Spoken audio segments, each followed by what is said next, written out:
Epístola aos Romanos, capítulo de número 11, versículo 1. Pergunto, pois, terá Deus porventura rejeitado o seu povo? De modo nenhum, porque eu também sou israelita, da descendência de Abraão, da tribo de Benjamim. Então Paulo aqui está falando dos judeus, falando de Israel, como eles se autodenominavam. Eles não precisavam falar somos judeus, mas somos israelitas, já era o suficiente para a época. Então Paulo está falando deste povo israelita e perguntando e dizendo, porventura terá Deus rejeitado o seu povo?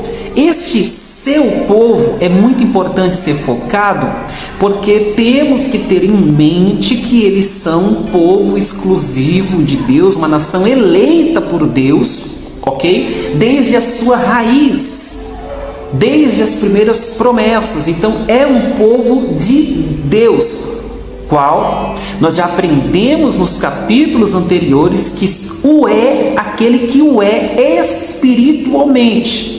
Os remanescentes, que são de fato os verdadeiros israelitas. Continuando aqui, versículo 2, lembrando que Paulo então está falando de si mesmo, apontando-se como um exemplo de que Deus não rejeitou este povo, porque senão teria rejeitado a ele mesmo, porque ele não era um gentio, ele era um israelita, um judeu, um descendente de uma das melhores tribos, que era a tribo de Benjamim. Então Paulo está dizendo, sou uma prova viva de que Deus não os rejeitou, que a graça da eleição de Deus, assim como me alcançou, alcançou aos demais também. Quem? Os remanescentes, os que o é espiritualmente. Não tão somente uma descendência carnal, mas uma descendência espiritual. O dos que alcançaram pela fé como Abraão. Continuando, versículo de número 3. Deus não rejeitou o seu povo, a quem de antemão conheceu. Eu te conheço hoje, você me conhece hoje. Deus nos conhece de antemão. Seu pai te conheceu quando você nasceu, sua mãe te conheceu quando você nasceu. Deus te conheceu antes de você nascer. Quando você era um objeto sem forma, Deus já te conhecia. Isso aqui é lindo demais. Quando você ainda não tinha um formato, ainda não estava no processo ali evolutivo dentro da barriga de sua mãe, Deus já te conhecia. E Paulo está demonstrando isso, falando sobre isso no versículo de número 2, dizendo que este povo Deus conheceu de antemão. Ou não sabeis que a Escritura refere a respeito de Elias, como insta perante Deus contra Israel, dizendo, olha a falta de compreensão que o profeta Elias tinha sobre a soberania de Deus. Um detalhe básico que você tem que observar nas Escrituras é que os profetas que eram usados por Deus não eram conhecedores de uma totalidade de Deus. Quando você estuda uma matéria teológica chamada teontologia, Deus na lógica, ou o estudo acerca de Deus, um dos pilares da teontologia, um dos preceitos principais do início dessa matéria teológica é que você poderá estudar acerca de Deus diante das prescrições das Sagradas Escrituras, mas que a nossa mente, que é uma mente totalmente finita, uma mente que tem uma finalização, ela não é infinita, ela não pode compreender um Deus que é infinito. Então a pequena mentalidade humana jamais alcançará a abrangência da totalidade do Deus a qual nós, como um ser tricotômico, corpo, alma e espírito, servimos. Nunca chegaremos ao conhecimento pleno de Deus. Então quando você vê um profeta Elias, Jonas, olha como Jonas era bobo. Bobo. Era profeta? Era profeta, mas era bobo. Ele pensou que Deus mandou ir para uma determinada cidade. Vou fazer o seguinte, eu vou me esconder de Deus, eu vou para outro local, eu vou para um local diferente do que Deus me mandou, distante do que Deus determinou. Mas quem pode fugir de Deus? Ninguém. Então nem todos, quando você ver alguém, um ministro, ninguém sabe tudo. Ninguém conhece Deus por completo. O próprio Paulo, em um dos seus escritos, ele vai dizer: em partes conhecemos, em partes profetizamos, mas chegará um tempo, aí sim, quando estivermos com Ele, que o veremos face a face, conheceremos face a face. Ok? Então, continuando aqui, olha o profeta Elias no seu conhecimento pequeno acerca do Deus que ele servia, vai dizer da seguinte forma: Senhor, versículo 3 do capítulo 11 da Epístola aos Romanos, mataram os teus profetas, arrasaram os teus altares e só eu fiquei, e procuram tirar minha vida. O que disse, porém, a resposta divina? Reservei para mim, Deus respondendo para Elias, 7.000 homens. Estes 7.000 homens não significa que tinha ali uma contagem 1.000, 2.000, 3.000, 4.000, 5.000, 6.000. Pronto, reservei, contei. Tem 7.000 homens aqui que eu reservei. Olha que coisa linda, não foram eles que estiveram reservados. Foi o próprio Deus que os guardou, foi o próprio Deus que os reservou. Vou repetir: o próprio Deus os guardou, o próprio Deus os reservou. Uma coisa que eu tenho deixado bem claro nesse discipulado para vocês, que tudo é graça. Como assim? Vou te explicar. Se você permanece como um remanescente, como alguém que busca, como alguém que se entrega, não é porque você é bom, é graça. É porque Deus está permitindo que você permaneça nessa fé viva. É porque Deus está permitindo que você permaneça nessa condição, ok? Continuando aqui, ele vai dizer então que Deus reservou 7.000. 7.000, como eu falei, não é uma questão de totalidade numérica. Este número 7.000 não simboliza uma totalidade numérica exata, e sim uma plenitude, um algo completo em si mesmo, ok? Um algo completo em si mesmo. 7 é o número da perfeição, é o número da amplitude, é o número é uma numeração perfeita, o número 7. Então 7.000, Deus vai responder para Elias, foram guardados, foram preservados pelo próprio Deus. Versículo de número 3, o 4 vai dizer que não dobraram os joelhos diante de Baal. Assim, pois, também agora, no tempo de hoje, sobrevive um remanescente segundo a eleição da graça. Então, no meio desses judeus, como eu falei, conhecidos também como o povo de Israel, existe, da mesma forma que existia na época de Elias, Paulo continua tratando sobre o mesmo assunto. Ele vai dizer que da mesma forma que havia na época de Elias, há também os remanescentes que se preservam nesta era presente, tratando do povo judeu, ok? Permanecendo aqui então no versículo de número,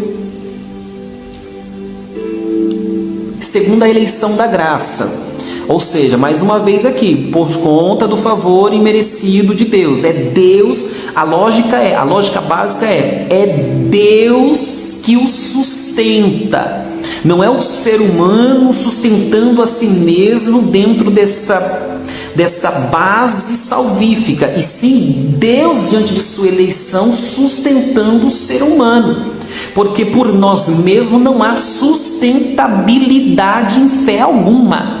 Por nós mesmos não há sustentabilidade em fé alguma, mas Deus sustenta, Deus preserva estes remanescentes. A ação salvífica sempre será de Deus para o homem, como eu já expliquei para vocês em detalhes em aulas dos discipulados anteriores. Não é o ser humano que vai até Deus, mas é Deus que vai em busca do ser humano.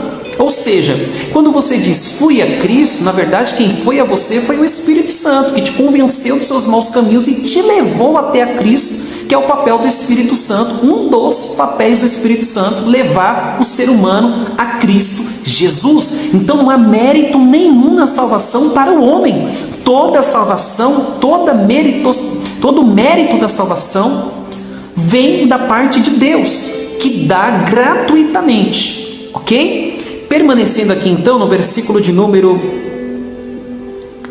5, 5, já foi o 6. Se é pela graça, olha o Paulo explicando, e se é pela graça, já não é pelas obras. Se é pela graça, não é pelas obras. Do contrário, a graça já não é graça.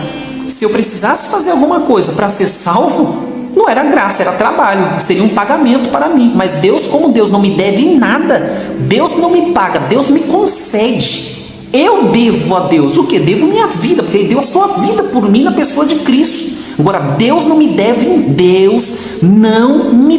nada. Deus não te deve nada. Ah, não, mas é porque eu sou dizimista. Ah, não, mas é porque eu sou ofertante. Não, é porque eu não falto em nenhum culto. Ah, não, é porque eu oro de madrugada. E daí? Não, é porque eu subo um monte, é porque eu rodo nas vigílias. Glória a Deus por isso, continue. Mas mesmo assim, Deus continua sem te dever absolutamente nada. E você só vai ser salvo por causa da graça, por causa do favor imerecido. Não tem nada que você faça para ser salvo. Não é o que você faz, é o que Ele fez na cruz do Calvário. Isso tem que ficar claro na tua mente. Mas vamos continuar. Versículo de número... o 7, versículo 7 do capítulo 11 de Romanos. Vamos lá que o tempo está passando. Que diremos, pois? O que Israel busca, isso não conseguiu. Queriam ser os bonitos, queriam ser justificados pelas suas próprias ações mediante a lei de Deus. Só que a própria lei de Deus condenava eles, porque ninguém, como eu já expliquei nos capítulos anteriores, ninguém conseguia obedecer 100% à lei. Tornou-se uma pedra de tropeço para eles, onde eles mesmos caíam diante das suas próprias obras, suas próprias ações, de sua própria ação religiosa, de suas próprias práticas religiosas. Se errasse um preceito da lei, falhava em todos, e era o que acontecia. Eles não conseguiam se auto-justificar, e eles tentaram buscar a auto-justificação. Impossível! Somente Cristo é o que nós estamos extraindo da Epístola aos Romanos. Somente Cristo Jesus e o seu sangue carmesim derramado na cruz do Calvário tem poder para justificar o ser humano diante de Deus. Só Cristo. Cristo. É por isso que Cristo é tão importante no elo da salvação. Somente Ele. Você consegue compreender isso? Aleluias. Voltando aqui, versículo de número 7, que diremos, pois, que Israel busca, isso não conseguiu, mas a eleição alcançou, algo dado por Deus. Deus elege, algo dado por Deus. E os mais foram endurecidos. Como assim? Alguns foram alcançados pela eleição de Deus e outros foram endurecidos. Quer dizer que Deus endureceu. Se você vem nos acompanhando desde o capítulo 1, você já aprendeu isso. Se você veio acompanhando desde o capítulo 1, capítulo 2, capítulo 3 da Epístola aos Romanos, você aprendeu. Mas para você que chegou depois, capítulo 4, capítulo 6, eu não vou ficar voltando os capítulos não, porque tem no YouTube, é só você assistir no YouTube. Eu vou voltar só dessa vez, rapidinho aqui para não atrasar a gente. Rapidinho aqui, ó, capítulo 1, para você entender essa questão de como assim Deus endurece o coração do ser humano. Permita-me utilizar aqui uma linguagem informal, porque estamos entre amigos. Imagina alguém lendo esse texto aqui, um novo convertido, e falando assim: nossa, mó mancada, hein? Deus endureceu o coração dos caras. Brincadeiras à parte, vamos explicar essa questão de como assim elegeu alguns e endureceu o coração de outros. Que maldade é essa? Vamos entender isso daqui na Bíblia, biblicamente. Vamos lá? Capítulo 1 da Epístola aos Romanos, versículo de número... Vamos ver, 26. Ó, capítulo 1, versículo 26. 24, vou começar do 24. Por isso, ó, a explicação de como é esse negócio de Deus endurecer o coração do ser humano, que maldade e tal, não sei. Ó, vou te explicar. Versículo 24 do capítulo 1 da Epístola aos Romanos, rapidinho, porque eu não vou ficar voltando o capítulo não, depois vocês assistem no YouTube as explicações dos outros capítulos. Tá assim, ó. Por isso Deus entregou tais homens à imundícia, pela concupiscência de seu próprio pecado, seu próprio coração, para desonrarem o corpo entre si, pois eles mudaram a verdade de Deus em mentira, adorando e servindo a criatura em lugar do Criador, qual é bendito eternamente. Amém. Por causa disso, os entregou Deus a paixões infame. E ele continua falando sobre essa entrega de Deus. Olha o 28. E por haverem desprezado o conhecimento de Deus, o próprio Deus os entregou a uma disposição mental reprovável para praticarem coisas inconvenientes. O que é essa entrega de Deus? Essa entrega de Deus não deixa de ser o amor de Deus operando na vida dos pais. Porque quando o texto bíblico diz que Deus os entrega suas próprias convicções reprováveis mentais, suas próprias mentalidades malignas e reprováveis, na verdade, Deus está deixando eles, Deus está afastando-se como um pré-julgamento, mas esse pré-julgamento de Deus não é um julgamento definitivo sobre esses, mas é um julgamento que demonstra uma oportunidade de uma conscientização quando os mesmos caírem em si de suas próprias práticas pecaminosas, as quais são entregues. É como se Deus abrisse mão, é como se você é como se houvesse a porta A e a porta B. E Deus está dizendo, vai para a porta A, entra na porta A, abre a porta A, mas você está caminhando para a porta B. É como se Deus se calasse e deixasse o ser humano seguir com as suas próprias pernas. Então, se o ser humano está seguindo com as próprias pernas, não é Deus que está os condenando, são eles que estão sendo deixados para seguirem pelas suas próprias concupiscências e condenando a si mesmo. A culpa não é de Deus, a culpa é do próprio ser humano. Então eles fizeram uma escolha, capítulo 1 fala sobre escolha pecaminosa, escolha, desvirtuamento de caminho, e Deus os deixando em suas escolhas. Ok? Então ficou bem claro, não há injustiça da parte de Deus. Vamos lá, rapidinho aqui, voltando, capítulo 11 da Epístola aos Romanos, versículo de número 8, como está escrito, aí Paulo puxa a escritura, puxa os escritos do Antigo Testamento. Deus lhe deu, isso está em Isaías 29:10. Deus lhe deu espírito de entorpecimento, olhos para não ver e ouvidos para não ouvir, até o dia de hoje. Esse povo é um povo de coração já endurecido, e Deus os entrega ao endurecimento dos seus próprios corações, das suas próprias intuições vocacionais. Continuando. E diz Davi, outro texto das Escrituras, já ensinei para vocês que todas as vezes que a palavra Escritura aparecer no Novo Testamento, refere-se ao que nós temos como Antigo Testamento. Então ele vai retratar aqui Escritura, Antigo Testamento, vai dizer o que Davi também disse. E Davi disse assim, torne-se-lhe-eis a mesa em laço de armadilha. O que é mesa? Oxe, quando a gente fala de mesa, a gente já pensa logo em comida. Comida é coisa boa. Ah, não é não, não é não. Então me dá seu vale, seu ticket de refeição, que eu te mostro como é coisa boa. Retornando aqui, mesa é coisa boa. Aí Davi profetizou, proferiu da seguinte forma, vou transformar a mesa em laço e armadilha, em tropeço e punição. Então Israel, por conta dessa rejeição dele, das verdades de Deus, a verdade que é Cristo, fez com que o quê? Uma coisa que poderia ser bênção para eles, transformou em maldição. Cristo seria a bênção alcançada e advinda por uma promessa para este povo, mas os bonitos não quiseram entender a pessoa de Cristo como cumprimento profético messiânico. E o que era para ser bênção para eles tornou-se maldição, tornou-se um algo ruim, um algo que não está pautado debaixo das bênçãos de Deus, porque rejeitaram o próprio Filho de Deus. A mesa tornou-se em maldição. É isso que Paulo está falando aqui. Vamos lá, continuando. Escureceram-se os olhos para que não vejam e fiquem para sempre curvadas suas costas. Está em Salmos 69, 22, 23. Aí a gente continua. O versículo 11 diz... Aqui a gente está falando sobre toda essa rejeição de Israel. Israel, os judeus. Expliquei no início. Israel, os judeus. Toda essa rejeição de Israel. Paulo vem explicando e tal, vem trazendo toda essa movimentação de ideias. Aí no versículo 11, ele começa a trazer um ponto de luz para eles. Ele vai dizer assim, ó. Pergunto, pois, porventura tropeçaram para que caíssem? De modo nenhum. Mas, pela sua transgressão, veio a salvação aos gentios, para pô-los em ciúmes. Este ciúmes aqui, proferido também por alguns profetas, não é um ciúme maléfico, ok? Porque quando a gente fala em ciúmes, geralmente a gente já pensa num ato relacional, um ato matrimonial, amoroso e tudo mais, quando suponhamos há um casal, há uma terceira pessoa e essa terceira pessoa acaba causando um ciúmes para este casal. Isso é um algo ruim. Agora, este ciúme provocado por Deus é um ciúme para a salvação.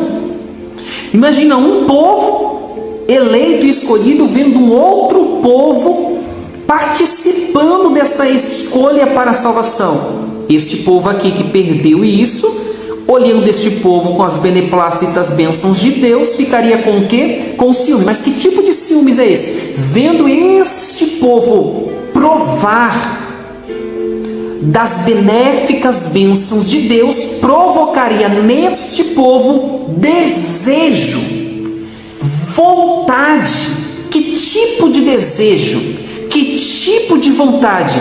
Desejo e vontade de também estar dentro deste mesmo ambiente salvífico, ambiente de salvação. Então este é o ciúmes provocado para este povo, que é o que nós acabamos de ler aqui. Continuando, versículo 12: ora, se a transgressão deles redundou em riqueza para o mundo, para todo o mundo, para todos aqueles que alcançaram a salvação em Cristo, nós inclusos, os gentios, os que não eram judeus, e o seu abatimento em riqueza para os gentios, quanto mais a sua plenitude. Então Paulo falou sobre todo o processo de rejeição deste povo, falou como eles não entenderam, falou como eles tiveram os olhos fechados, falou como eles tiveram as suas costas encurvadas, não andaram mais em posição, aleluias, reta, não andaram mais com a posição como eles caminhavam, esperando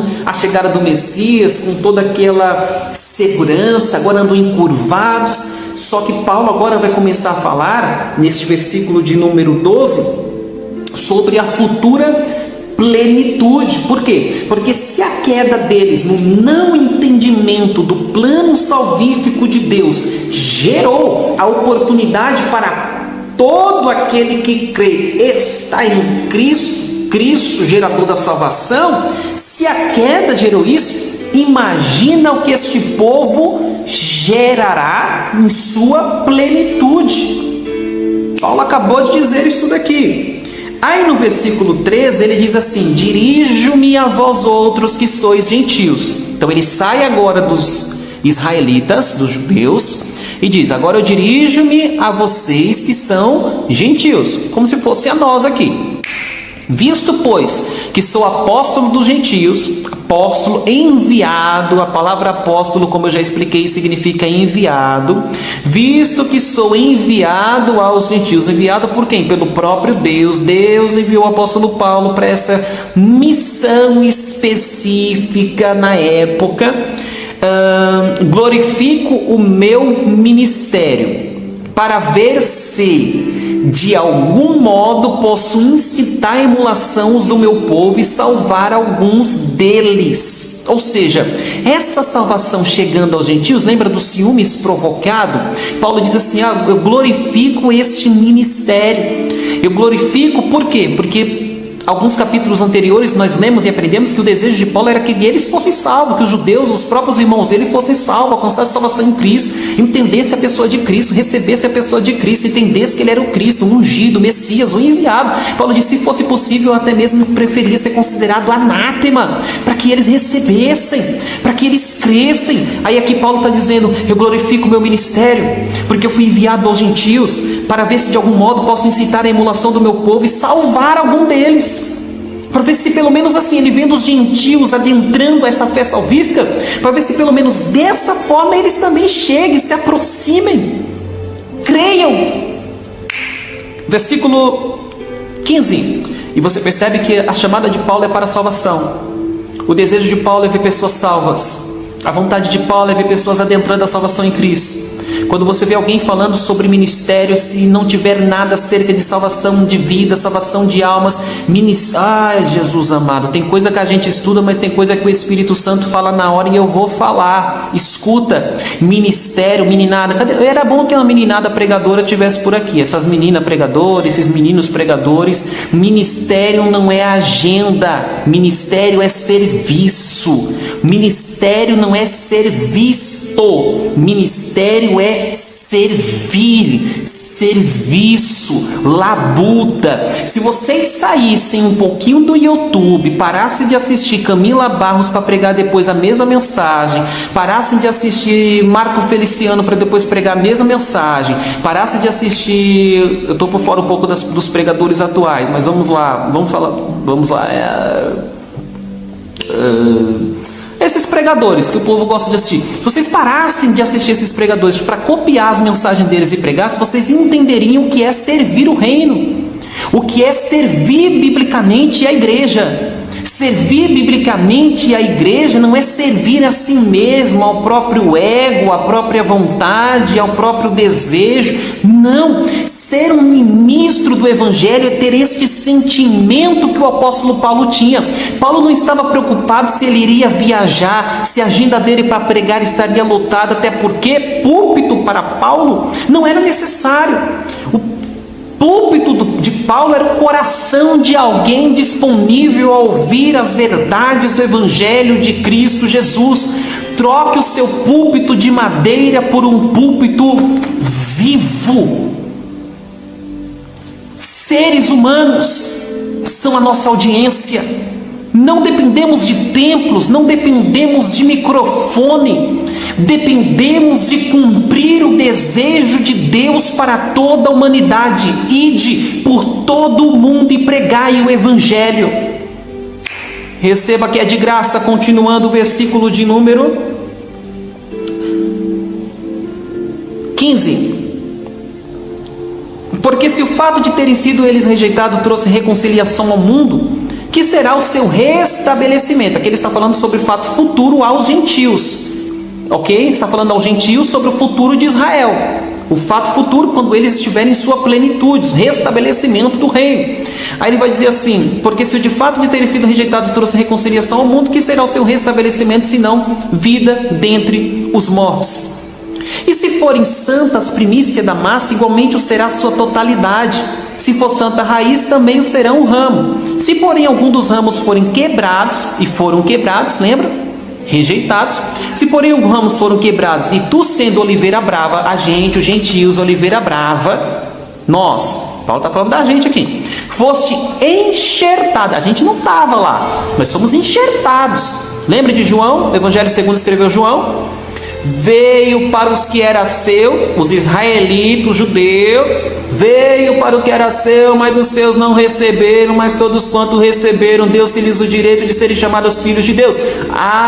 Aqui ó, o enxertamento aqui, oliveira brava sendo enxertada. Fosse enxertado em meio deles e te tornaste participante da raiz e da seiva da oliveira.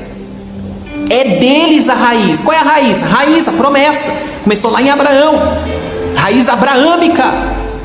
Começou lá a promessa do plano da salvação para este povo escolhido. Então nós fomos colocados. Ele está falando assim: vocês, gentios, vocês foram enxertados. Então quando vocês... Lembra que ele faz tempo que ele está tratando dessa briguinha da época lá entre judeus, gentios.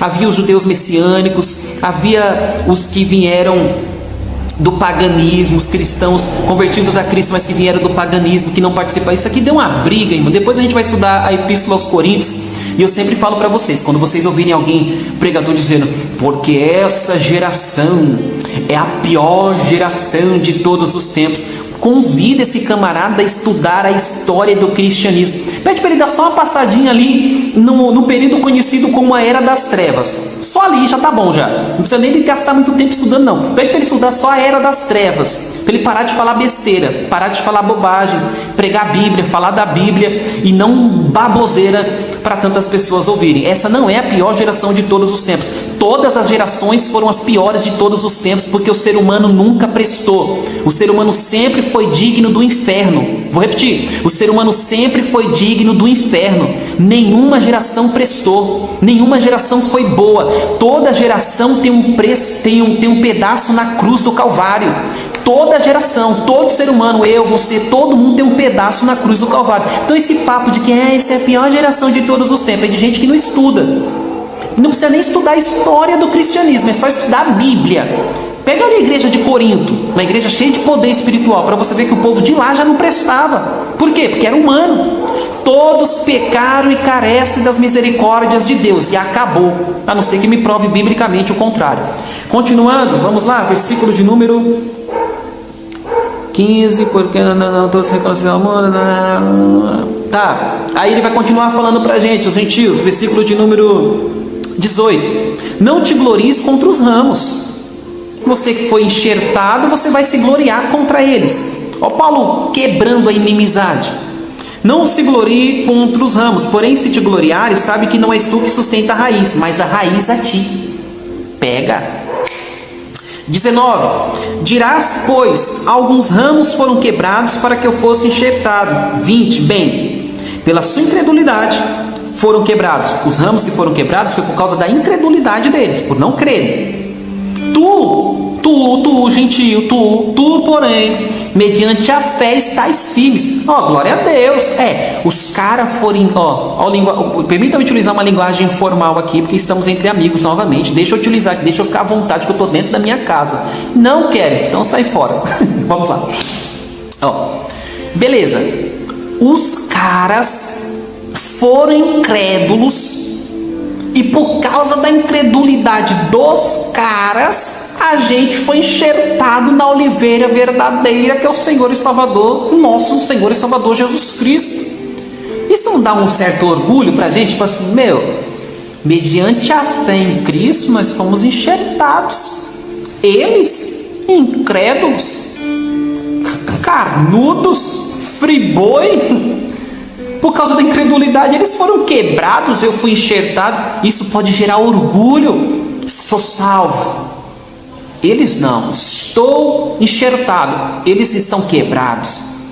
E Paulo vai quebrar esse tipo de orgulho salvífico para nós, que ele está falando aos gentios aqui desde o versículo de número 13. E ele vai dizer da seguinte forma: não te ensoberbeças, mas tema. Então Paulo ele corta as asinhas e ao invés de dizer assim, uau, nossa, como vocês são um ponto fraco de Deus, vocês estão de parabéns, nossa, não, Paulo vai dizer assim, não deixa isso subir no coração de vocês, pelo contrário, temam, porque da mesma forma que vocês forem enxertados, vocês podem ser cortados. Se Deus não poupou o próprio povo dele, cortou esse ramo, quer dizer que você é o bonitinho oliveira, o bonitinho aqui, como é dito aqui, é oliveira brava, enxertada. Não, eu não. Você acha que esse é o especial de Deus? Então Paulo vai dizer o quê? Tema. Não deixe subir ao seu coração, mas tenha temor. Aí nós partimos para o versículo 21, que ele vai dizer assim, porque se Deus não... Aí a explicação, porque se Deus não poupou os ramos naturais, também não te poupará. Considerai, pois, a bondade e a severidade de Deus para com os que caíram. Severidade, mas para contigo. A bondade de Deus, se nela permaneceres, de outra sorte também tu serás cortado. Por quê? Porque no reino de Deus não tem filhinho de papai. Não, Deus me escolheu, me chamou, pronto, agora eu posso fazer o que eu quero, como bem quero, sou escolhido, sou chamado, estou dentro da salvação, acabou. Aí Paulo está lembrando, do jeito que eles foram cortados pela incredulidade, você não está imune a este corte. Continuando, versículo de número 23. Eles também, se não permanecerem na incredulidade, serão enxertados. Do mesmo jeito que a graça te alcançou, alcançará eles também. Porque não é um algo seu, é um algo de Deus. É isso que muitos cristãos têm que entender. A salvação não é propriedade dos evangélicos. Vou repetir. A salvação não é propriedade dos evangélicos. É de Deus. É Deus quem concede a salvação ao ser humano. Continuando. Versículo de número 23, eles também, se não permanecerem na incredulidade, serão enxertados, pois Deus é poderoso para os enxertar de novo. Pois se fosse cortado da que por natureza era oliveira brava e contra a natureza enxertada em boa oliveira, quanto mais não serão enxertados na sua própria oliveira aqueles que são ramos naturais. Você que era oliveira brava, Deus enxertou, imagina os ramos naturais. O que Paulo está dizendo aqui é que possibilidades de restauração para eles. Paulo está dizendo aos gentios, aos judeus existe possibilidade de restauração, da mesma forma que vocês foram restaurados por Deus quando ainda não estavam neles. Ok? Ficou claro isso daqui? Versículo 25. Bora para o 25. Porque não quero, irmãos, que ignorais este mistério. Mistério é aquilo que não foi revelado. E Paulo está dizendo assim, eu não quero que vocês ignorem este mistério, para que não sejais presumidos em vós mesmos. Que mistério que Paulo está falando? O mistério anterior que ele já acabou de falar. Ok? Que tanto nós, enxertadas na oliveira, temos este projétil futuro salvífico, como também aqueles que foram quebrados, tirados dessa oliveira. Paulo está dizendo, explicou para a gente que eles podem novamente ser enxertados, a graça pode os alcançar, e Paulo está dizendo, não ignorem isso, estou explicando para vocês, então não ignorem, isso pode acontecer. E ele continua no versículo de número 25, que veio o endurecimento em parte a Israel, até que haja entrada a plenitude dos gentios.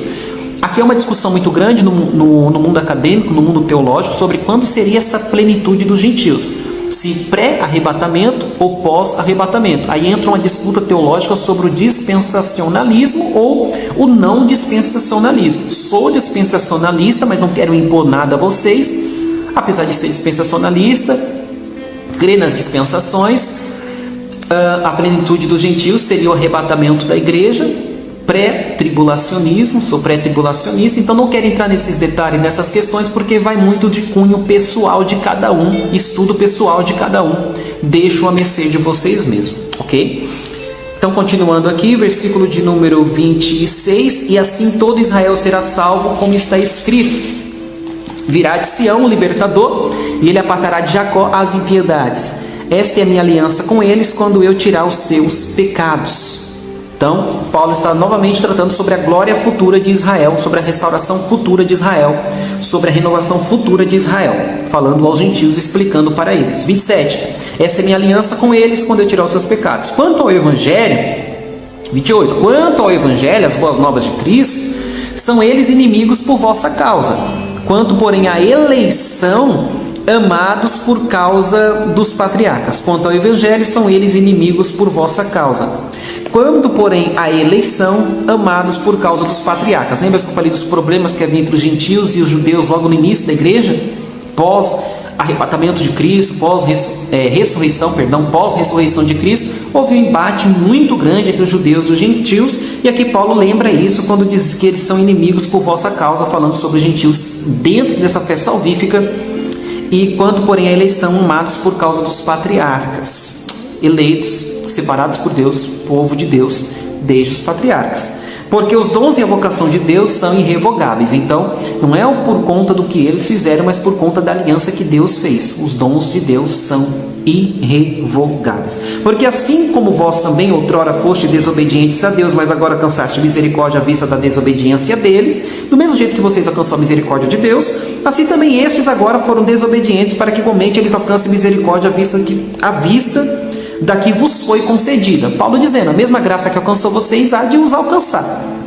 Porque Deus a todos encerrou na desobediência, tanto eles como gentios, tanto judeu como gentio. Não houve um ser humano que não encerrou-se debaixo de uma desobediência.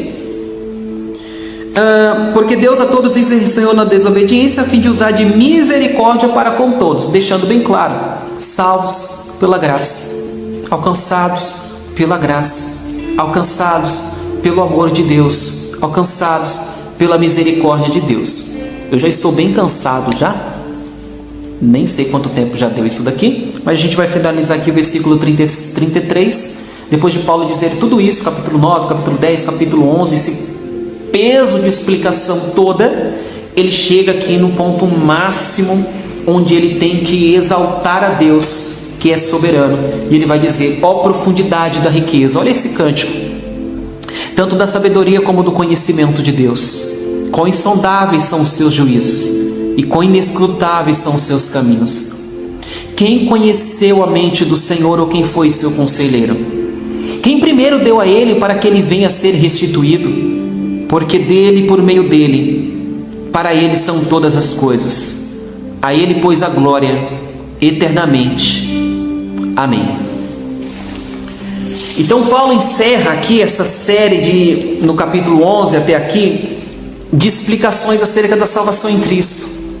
E ele só tem uma forma de encerrar isso: dando glória ao Cristo, dando glória a Deus, porque dele e por meio dele, para ele são todas as coisas. Tudo provém dele, dependemos dele, precisamos dele, fomos alcançados por ele, fomos guardados por ele, escolhidos por ele, preservados por ele, direcionados por ele, alcançados por ele, amados por ele, justificados por ele, separados por ele, alcançados por ele. Aí Paulo tem que terminar o texto dizendo: porque dele e por meio dele, para ele são todas as coisas.